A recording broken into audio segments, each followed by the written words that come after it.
So for artists and other creatively inclined people, motivation is something that we really need all the time to really keep us pushing forward and creating art, making images, and just making sure that we're making use of our creative talents all the time. Now, whenever motivation goes down, it's usually difficult for a creative person or an artist to get back on the grind and just pick up from where you left off and keep on creating amazing work. Now, usually that might be art block, and unknowingly to some people, you might not know that you have actually caused this for yourself, and you might just find yourself in a rut where you really are not able to create anything.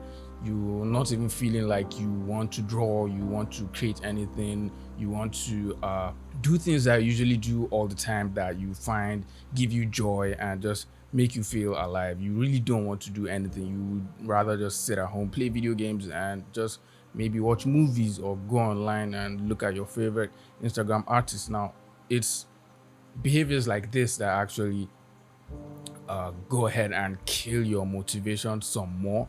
Sometimes, if you don't know and if you don't quickly gain control of all these little things that you're doing. If you're new to this channel, my name is Mohammed Agbadi. I make digital art tutorials, and I also break down the works of other amazingly talented artists, and I try to figure out how they create their images and take cues and references from their works and try to see how we can use it to improve all of our works. So you can subscribe to my channel and click the notification icon if you are interested in that kind of thing. So I know this might really vary for different artists, but I feel like as creative people, creative minded people, we really have the same mindset when it comes to situations like this. Most of the time, out of 100 people, you pretty much find 70 people that really have the same mindset, gears towards the same goal. So that's why I feel like if I talk about how I tackle my own times when I'm down on motivation, I feel like it will connect to a lot more people than usual. So first off, we need to understand what causes this feeling when you feel like you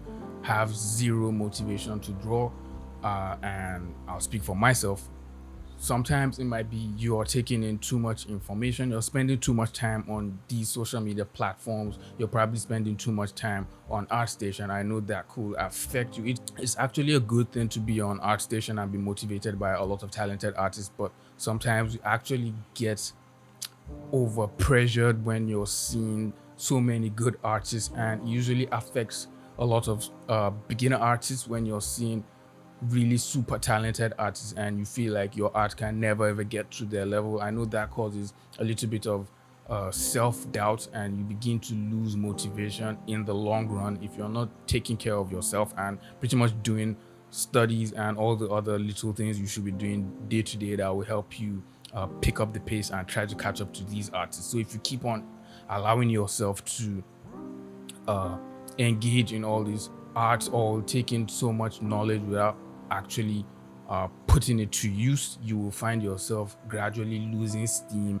the more time goes on and the more you keep on taking in these informations. Now, taking in information and looking at art is actually not a bad thing. It's good to consume a lot of art material, a lot of movies, video games, just to pretty much build up your visual library. But when you're taking in all this information and you're not actually expressing them, putting it out somewhere, that's where I feel like this begins to bother your mind, where you start feeling like you're getting overwhelmed, you're getting pressured into creating a certain type of image, a certain type of art. You're getting squeezed into a box where you feel like you can never be better than these guys that are outside of these boxes. Now, I know a couple of professional artists that don't even come on social media at all. They just stay on their own and create work that they want to see, create the art that really inspires them, and then they have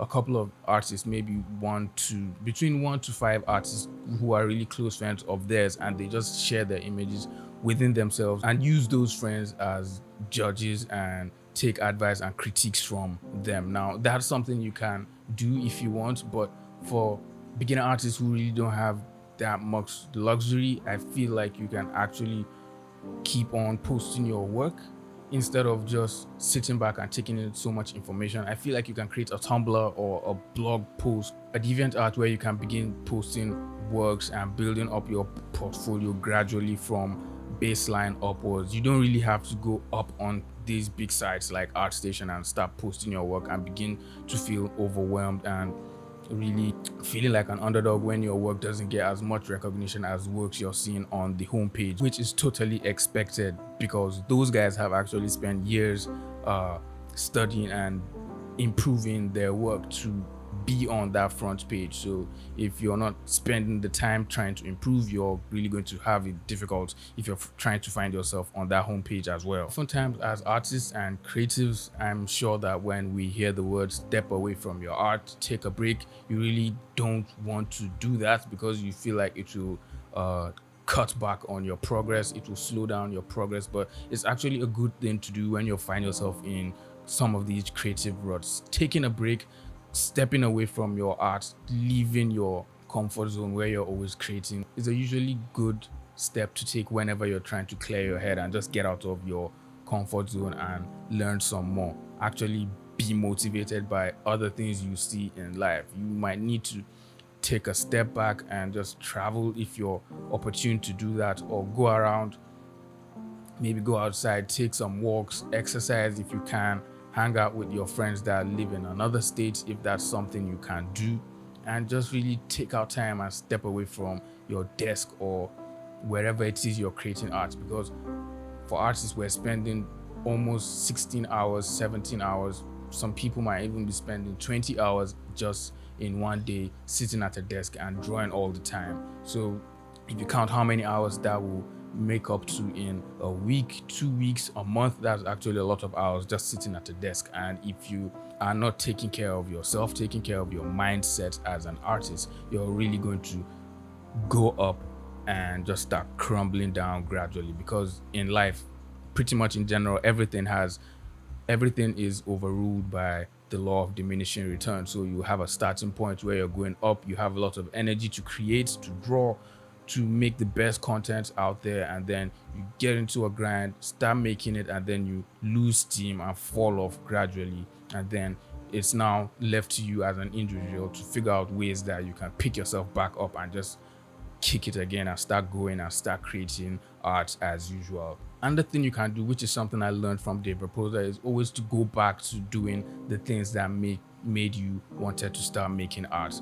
I know this will vary for different artists, for different people, but for me, that was usually drawing comic books. I was drawing a lot of comic books back in the day, and whenever I just feel like I'm in a creative rut, I just go back and start reading some of those comic books that I started. I start reading some comic books that I'm really interested in, and then I just pretty much freestyle and do some little warm-ups here and there, study artists I like, and just pretty much go back and just look at foundational studies, foundational knowledge, things that I could learn from, to just refresh my brain, refresh my mindset, pretty much build my hand-to-eye coordination again when it comes to art. Because it's just like, it's a muscle memory. So the more you do it, the more you remember stuff that you've done in the past, and then you can pick off from where you left off and continue studying, continue improving in your craft. Another thing you might want to do is listen to other artists talk, listen to other artists that have gone through similar situations like yourself. A lot of artists, if not every artist, has gone through this, where you feel low on motivation, and then you just listen to them, how they tackled it, how they brought their self back into creating, how they found their motivation. It's a really good thing to just listen to artists' podcasts, and you can do that by just going on YouTube, watching people like Bobby Chew. He has a really good podcast, a good YouTube channel for a lot of artists. If you're kind of struggling with motivation or looking for something you can listen to when you work, you can go on his channel and then just play back a lot of his videos. I think I've watched a ton of them, if not all the interviews he had, and it's just really great listening to these professionals tell you their experience, and then looking for these little loopholes where you could fit in the knowledge you're learning from them and try and use it to pretty much improve yourself as a person, as an artist, and also improve your skill, develop your skill and improve your crafts. I know a lot of beginner artists, and professional seasoned artists as well also struggle with motivation. So I feel like it's something that really needs to be talked about. Everyone should be really open and just express themselves, and feel free to share your own experience with motivation, how you find yourself motivated, how you get your motivation back, and what you do when you feel like you're losing steam, when you don't have motivation to create. So leave down in the comment section what you think. If you're struggling with motivation, just leave a comment down below. Let's know, and let's figure out ways that we can help you. I know this will pretty much appeal to a lot of people because we're all human beings and we go through these moments when we're really low on motivation. So that's why even in this video, I'm just showing you works from other artists that I look at who really inspire me and I try to learn from time to time. So just leave a comment down below what you think. So if you enjoyed this video, just leave it a thumbs up. Let me know what you think in the comments down below, and subscribe to my YouTube channel if you're just new here. If this is your first time seeing my face, hello, what's up? Nice to meet you. Subscribe to the channel, don't go anywhere, and I'll see you guys in the next video. Peace.